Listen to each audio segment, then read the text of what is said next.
Alright, let's dive into something that's been buzzing in the cycling world, the 2026 Tour de France Femmes. Now, I know what you're thinking, another race recap? But trust me, this isn't your typical breakdown.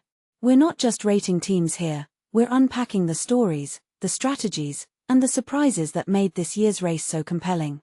So, grab your coffee, and let's get into it.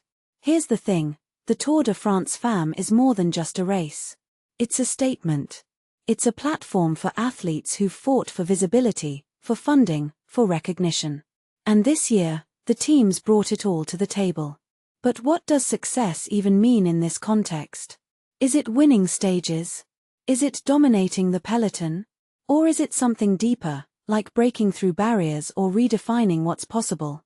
Personally, I think it's a mix of all of it. And that's what makes this analysis so fascinating. Let's start with the dominant teams. You know, the ones, the powerhouses that everyone expected to crush it. But here's where it gets interesting. Dominance isn't just about crossing the finish line first. It's about strategy, about controlling the narrative of the race. Take Team A, for example. They didn't win every stage, but their ability to dictate the pace, to force their rivals into uncomfortable positions, that's dominance. What many people don't realize is that this kind of control requires not just physical strength but mental fortitude. It's chess on wheels, and Team A played it masterfully. Now, let's talk about the anonymous teams. These are the squads that didn't make headlines, that didn't podium, but still left an impact. In my opinion, these teams are the backbone of the race. They're the ones who animate the breakaway, who challenge the status quo, who remind us that cycling isn't just about the winners. It's about the effort, the grit, the sheer audacity to show up and compete. One thing that immediately stands out is how these teams often fly under the radar, but their contributions are undeniable. They're the reason the race stays dynamic, unpredictable, and exciting. What makes this really interesting is the contrast between these two groups. On one hand, you have the dominant teams with their polished strategies and deep pockets. On the other, you have the underdogs, fighting with heart and determination. But here's the kicker, sometimes, the line between these two groups is blurrier than you'd think. A team might start the race as an underdog and end up stealing the show. Or a powerhouse might falter under pressure. If you take a step back and think about it, this unpredictability is what makes the Tour de France Femmes so captivating. This raises a deeper question. What does it take to succeed in this race? Is it raw talent? Is it team cohesion? Or is it something intangible, like resilience or luck?